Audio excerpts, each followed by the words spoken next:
নাকি আমি তোকে জোর করে আনবো?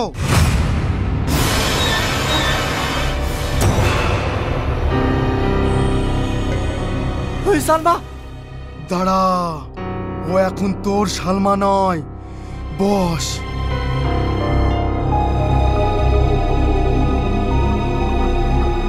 রে মা, হঠাৎ কেন তোর এই বাড়িতে আবির্ভাব? আমার বাড়িতে আমি থাকবো না তো তুই থাকবি নাকি? কি তোর বাড়ি? তোর বাপ এই বাড়ি তৈরি করে দিয়ে গেছে নাকি?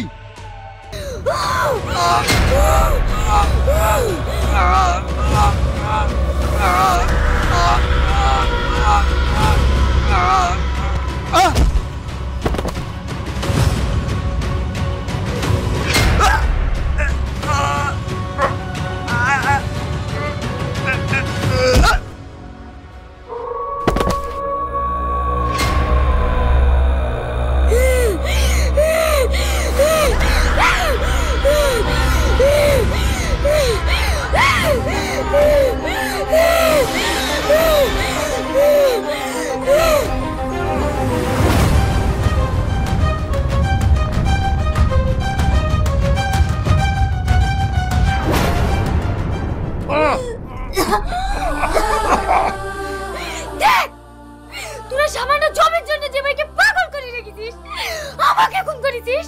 দেখ সে তোদেরকে বাঁচাতে এসছে, না তোদের মতো নিকৃষ্ট প্রাণীরা এই পৃথিবীতে বেঁচে থাকার কোনো অধিকার নাই।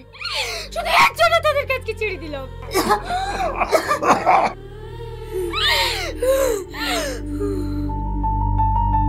এই মেয়েটাকে যেখান থেকে এনেছি আজকের মধ্যে সেখানে পৌঁছে দেয়। তুই কি বললি? আমাকে বাড়ি থেকে বের করে দিবি? এই বাড়ি আমার, তোরা দখল করে বসে আছিস। তোদের কাউকে আমি ছাড়বো না, কাউকে ছাড়বো না।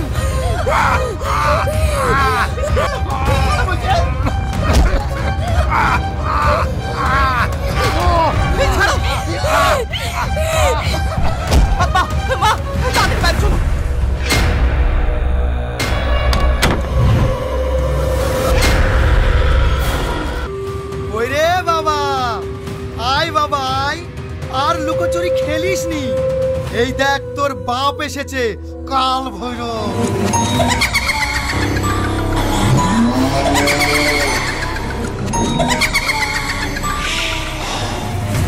বাবা, আমাদের খুব ভয় লাগছে। তোদের কোনো ভয় নেই, আমি আছি তো। আয় বাবা আয়, আমাকে দেখা দে।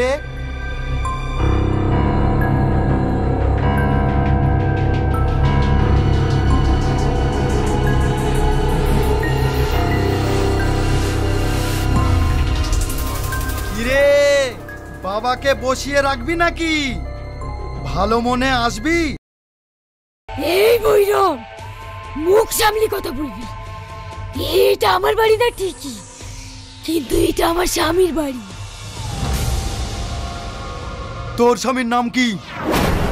এই ভৈরব, স্বামীর নাম মুখে নিতে হয় না, তুই জানিস না?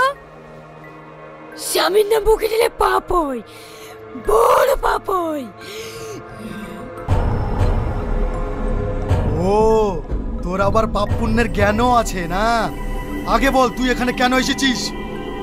প্রতিশোধ, প্রতিশোধ নিতে।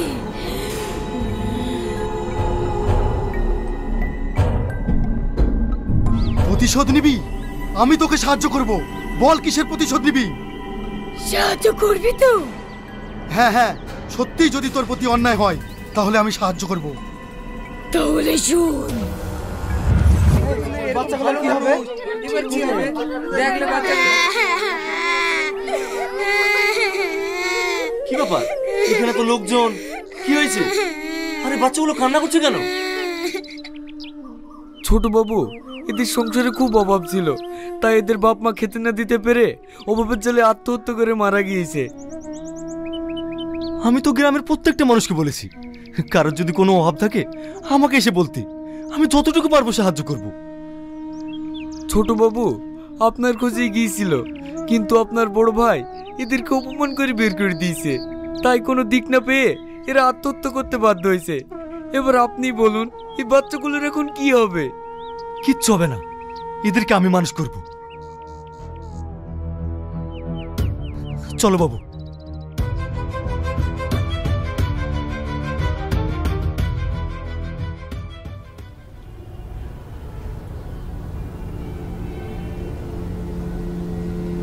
সমাদ, তুই কাদেরকে বাড়িতে নিয়ে এসেছিস? যাদের বাপ মাকে তুমি মেরে ফেলেছো তাদেরকে নিয়ে এসেছি। কি উল্টো পাল্টা কথা বলছিস? হ্যাঁ, আমি ঠিকই বলছি। একটা অসহায় পরিবার বেঁচে থাকার জন্য দুমুঠো খাবার চেয়ে এসেছিল, আর তুমি তাদেরকে কুকুরের মতো দূর দূর করে তাড়িয়ে দিয়েছো। তোমার কি একটুও বিবেকে বাঁধলো না? চুপ কর। আমি গরিবদের জন্য দান ছত্র খুলে রাখিনি, তাই যে আসবে তাকে দিতে হবে। তোর মতো চললে না আমাদের সয় সম্পত্তি সব শেষ হয়ে যেত।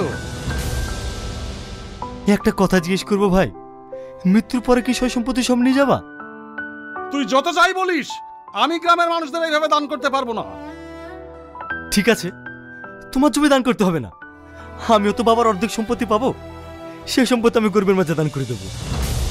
এটা কিন্তু তোর বড় বাড়াবাড়ি হয়ে যাচ্ছে। বাড়াবাড়ি তুমি করছো, আমি না। আমি গ্রামে থেকে গ্রামের মানুষের দুঃখ কষ্ট সহ্য করতে পারবো না। রিপন, এখনই গ্রামের মানুষদের খবর দিই, আমি সবার মাঝে জমি বিতরণ করে দিতে চাই। গিন্নি, তুমি কি বলছো? এ তো মহান ব্যক্তির কাজ। আপনি আমার স্বামী, আপনি যে সিদ্ধান্ত নেবেন সেই সিদ্ধান্তেই আমি রাজি। আমি জানতাম। চলো।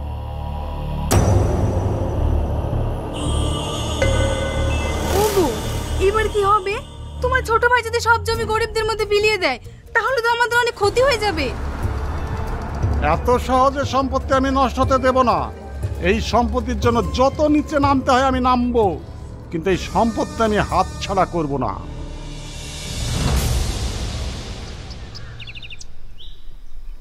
ছোট বাবু, গ্রামের সবাই চলে এসছে। আপনারা সবাই জানেন আমার কোনো উত্তরসূরি নেই, তাই আমার সয় সম্পত্তি আপনাদের মাঝে বিলিয়ে দিতে চাই। কাল দুপুরবেলায় আপনারা সবাই আমার বাড়িতে চলে আসবেন, আমি আপনাদের পাট্টা দিয়ে দেবো। ছোট বাবু জয় হোক, ছোট বাবু জয় হোক, ছোট বাবু জয় হোক।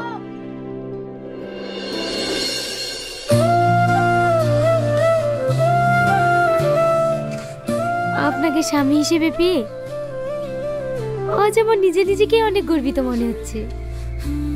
আজ হঠাৎ এই কথা বলছো কেন?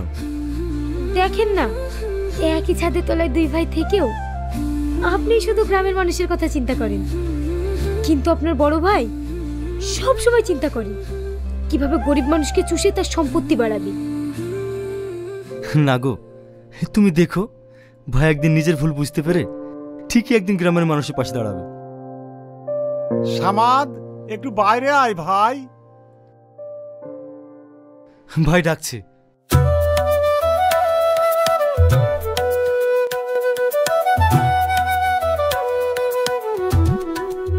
কিছু বলবো ভাই? হ্যাঁ, আজ আমার খুব আনন্দ হচ্ছে। আমি বড় ভাই হয়ে যা করতে পারিনি, তুই ছোট ভাই হয়ে তাই করছিস। আজ আমি তোকে প্রাণ খুলে আশীর্বাদ করছি, তুই আরো বড় হয়ে গরিব মানুষের পাশে দাঁড়া। আজকের পর থেকে তোর মতো আমিও গরিব মানুষের পাশে দাঁড়াবো। এই দেখো, এত বড় একটা মহৎ কাজ করতে যাচ্ছ, একটু শরবত খেয়ে যাও। নাও।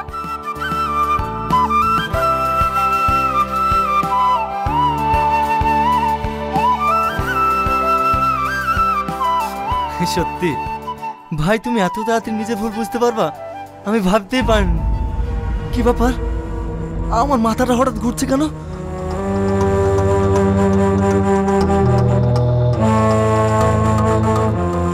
ভাই, আপনার কি হলো? আপনি ওরকম করছেন কেন? কথা বলেন। আমার মাথাটা প্রচন্ড ঘুরছে, কেমন যেন অন্ধকার হয়ে আসছে। এই, তুই আমার স্বামীকে কি করলি? বল, বলছি বল, বল বল। তোরা কি করে ভাবলি ওই সয় সম্পত্তি সব গরিবদের মাঝে বিলিয়ে দিবি আর আমি দাঁড়িয়ে দাঁড়িয়ে দেখবো? না, কখনো না। আমি যাতে ওই সম্পত্তি বিলিয়ে না দিতে পারে তার জন্য এমন কিছু খাইয়েছি যাতে সারা জীবন পাগল হয়ে থাকে।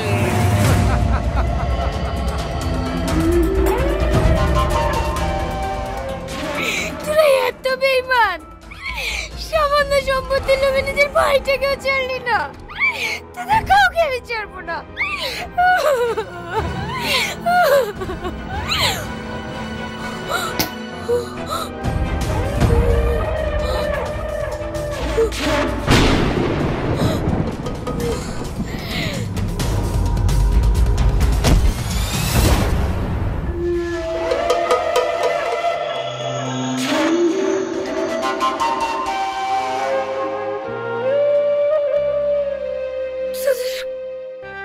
কাউকে আমি ছাড়বো না।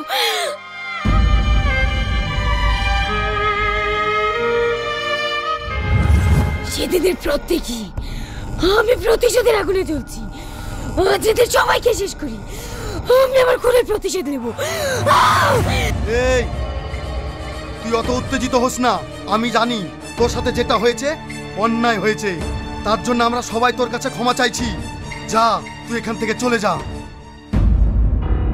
এই ভৈরব, আমার সঙ্গে যা হয়েছে এটা তো সাহায্য করার কথা, আমাকে তো এখান থেকে চলে যেতে বলছি। আমি তোর কোনো কথা শুনবো না, আমি প্রতিশোধ নিয়ে তারপর এখান থেকে যাবো।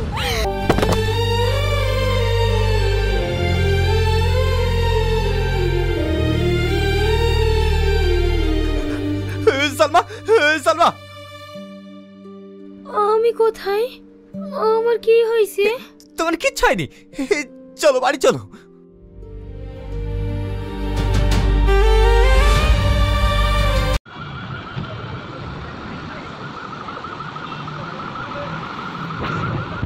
কি অবস্থা ভাই, ভালো আছেন?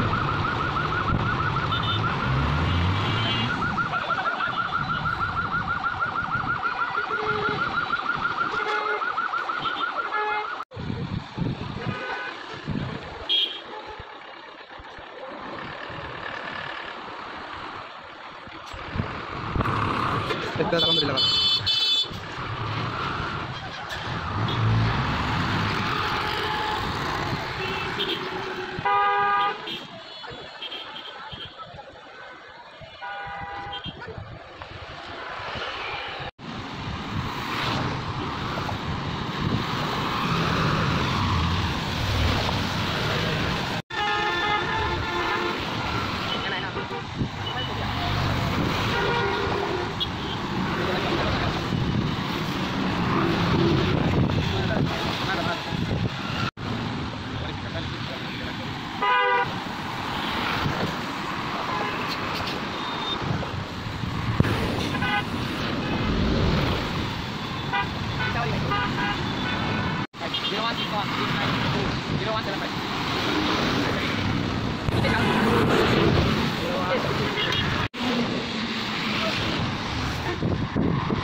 এই রাস্তা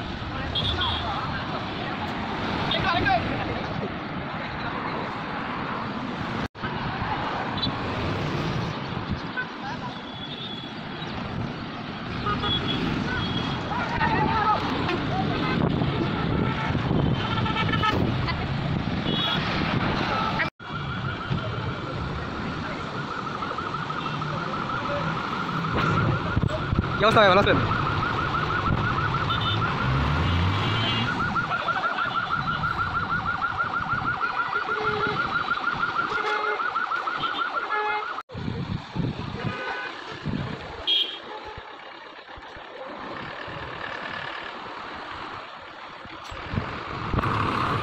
আলহামদুলিল্লাহ।